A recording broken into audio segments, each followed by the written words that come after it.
प्यारे रसगुल्लों, प्यारे प्यारे दोस्तों, प्यारे साथियों और प्यारे बच्चों। तो आप सब कैसे हैं? उम्मीद करते हैं आप बहुत अच्छे होंगे।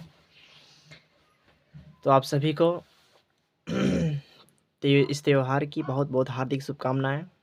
आप इस त्यौहार को अच्छी से एंजॉय कीजिए और साथ में पढ़ाई भी कीजिए, क्योंकि पढ़ाई ज़िंदगी है। लेकिन पढ़ाई ज़िंदगी नहीं है, समझे? ज़िंदगी का एक हिस्सा है।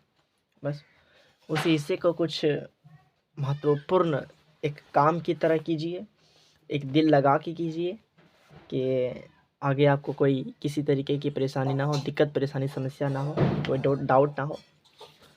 तो आशा करते हैं हम कि आपको आगे कोई परेशानी नहीं होगी, और आपके लिए हम प्रार्थना करते हैं, दुआ करते हैं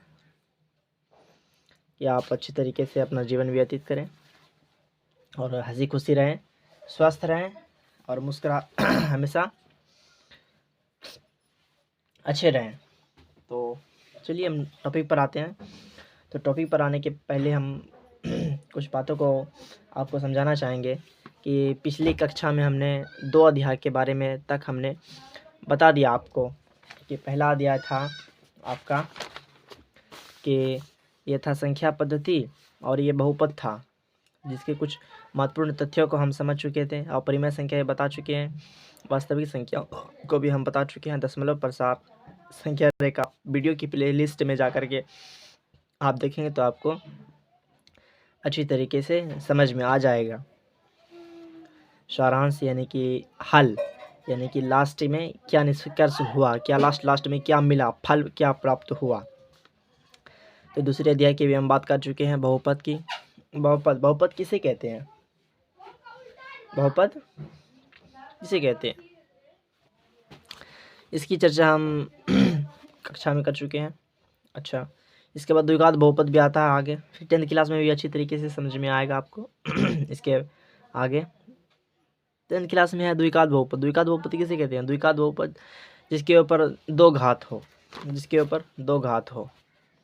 मान लिया ये x है, इस पर पावर है, तो ये कितनी घात वाला है? 2 घात वाला, तो इसे हम 2 घात वाला कहेंगे, 2 घात वाला बहुपद।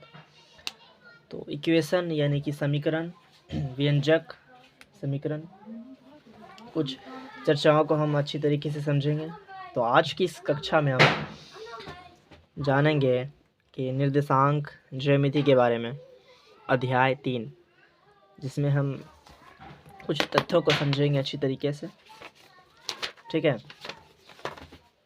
तो चलिए अध्याय 3 पर हम चर्चा करते हैं। इसके कुछ महत्वपूर्ण प्रश्नों को हम बताते हैं। तो पहले देखिए, यहाँ कह रहा है कि what is the good of Mercator's, North Poles and Equators, tropic zones and meridian lines? So the bellman would cry and crew would reply, they are merely convention signs. Marketer के उत्तरी ध्रुवों और विषुवत वृत्तों, उष्णकटिबंधों, मंडलों और यमोत्तर रेखाओं में क्या अच्छाई है? इसलिए बेलमैन ने शोर मचाया होगा और नाविक दलों ने उत्तर दिया होगा, ये केवल परंपरागत चिन्ह है। क्या है? परंपरागत चिन्ह। नहीं दिख रहा है अच्छे से? अब दिखा। कहीं पर भी पढ़ाई कर सकते हैं, और पढ़ाई के साथ साथ आपको बोलते रहना। बोलिएगा ना, ये जुबान जो हिलेगा ना, आपको दिमाग आपका बोलेगा उस पर कि क्या बोल रहा है, इस पर फोकस करो, समझे? तो पिछली कक्षा में हम पढ़ चुके हैं, आप यह पढ़ चुके हैं कि संख्या रेखा पर एक बिंदु का स्थान निर्धारण किस प्रकार किया जाता है। ठीक है, कैसे निर्धारण किया जाता है कि एक संख्या रेखा पर एक बिंदु का निर्धारण कैसे किया जाता है। ठीक है, तो इसी को हम आज जानेंगे। तो देखिए ज़रा से, यहाँ पे एक ठो पेपर है। ठीक है, ये क्या? एक पेपर है। इस पेपर पे एक बिंदु है, तो इस बिंदु को हम कैसे जानेंगे कि इस पेपर की बिंदु की स्थिति क्या है? आप तो जान रहे हैं कि पेपर की बिचवा में है, बिचवा में से दाएं बाएं और ज़रा सा इधर हिला हुआ है। आप तो ये बता देंगे, तो फिर ये कैसे बताएंगे कि किताबी भाषा में कि ये कहाँ पर है? तो किताबी भाषा में बोलेंगे कि बाएं से, कहाँ से? बाएं से 5 सेंटीमीटर, बाएं से 5 सेंटीमीटर, और नीचे से, निचली हिस्से से 9 सेंटीमीटर। तो इसको लेंगे, तो बाएं भुजा से 5 सेंटीमीटर और निचली भुजा से 9 सेंटीमीटर की दूरी पर है। एकदम हल्का है। एकदम हल्के आसान सब्जियों में। कोई बड़ा तो भी मैथ थोड़ी है।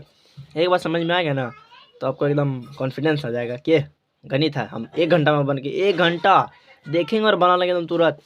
कोई टेंशन नहीं है, एकदम फटाफट बनेगा।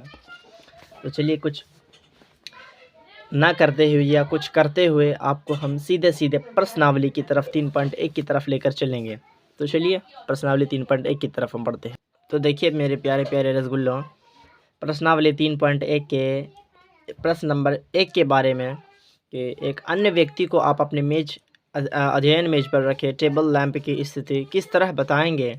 तो चलिए इस प्रश्न को हम एकदम इजी वे, आसान तरीके से, एकदम सरल भाषा में समझेंगे।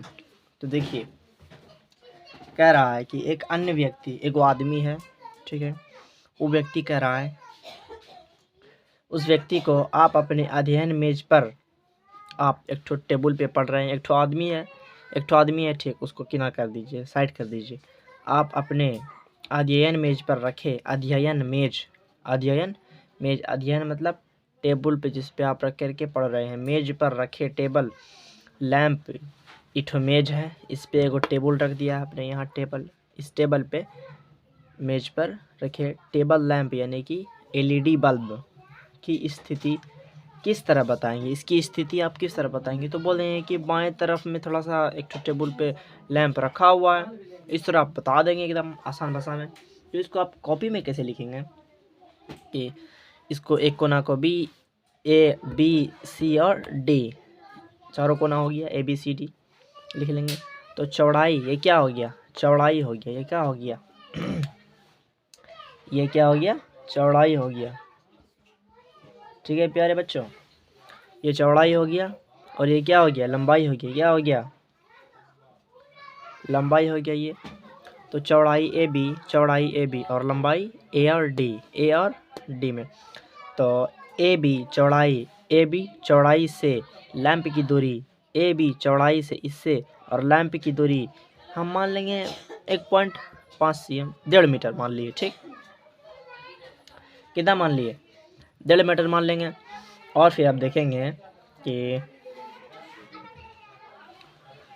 इसको दूरी हम मान ले कितना, 1.5 मीटर, ठीक है। अब देखेंगे AB तो निकल गया, चौड़ाई तो निकल गया, कितनी दूरी है, 1.5 मीटर, 1.5 सेंटीमीटर, ठीक है, 1.5 सेंटीमीटर में इसके से नाप लेंगे आप एक तरीके से, मतलब ठीक समझने का तरीके से। और लंबाई से A और D यानी कि लंबाई से AD से लंबाई से लैंप की दूरी क्या होगी, ज़्यादा दिख रहा है आपको 1.5 मीटर, 1.5 सेंटीमीटर, और कम दिख रहा है तो 1 सेंटीमीटर लगा देंगे इसमें, ठीक है। तो अतः लैंप की स्थिति 1.5 सेंटीमीटर, इधर से देखेंगे, ये इधर से देखेंगे, किधरों से देख सकते हैं आप, किसी तरीके से आप 1.5 सेंटीमीटर या 1 सेंटीमीटर या 1 सेंटीमीटर या 1.5 सेंटीमीटर, इधर में से कोई चीज़ भी हो जाएगा, ठीक है। तो आशा करते हैं आपको सवाल नंबर 1 अच्छी तरीके से समझ में आया होगा। अब देखते हैं प्रश्न नंबर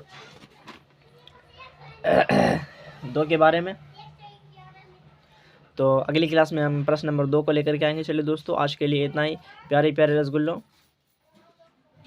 मीठे मीठे, मस्त रहो, ज़बरदस्त रहो और स्वस्थ रहो, हमेशा मुस्कुराते रहो। जय हिंद।